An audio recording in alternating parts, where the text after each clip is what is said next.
The first preliminary exercise in San Pedro in terms of the mapping has happened.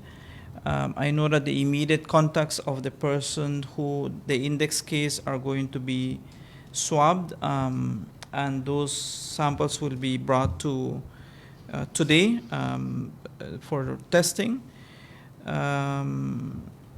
Let's see, I am trying to get the notes in terms of who is there. We have done so far, outside of the San Pedro case, 64 total tests. We have one positive, well, you know, the one that we announced yesterday.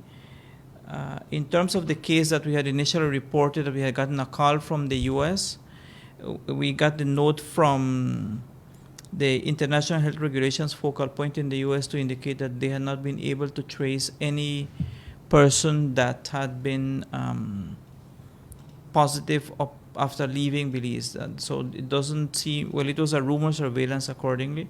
And the people who did get swabbed from that rumor surveillance got their results yesterday. They were all negative for COVID-19. The samples are already on their way, as I'm being told, on a private boat, because, you know, there's no official communication. And I say official because we get keeping reports of private boats trying to get out of San Pedro or coming out of San Pedro, and so that's not really helping our particular situation. The initial mapping has started. What that does is you identify the cases, the persons who were in direct contact, where they were.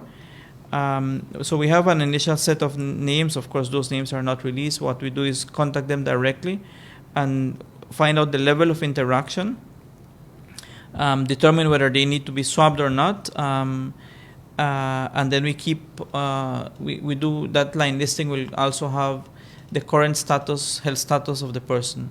And then what the team will do is call you every day until that has been determined whether you are at risk or at what point in time you need to be swabbed or not.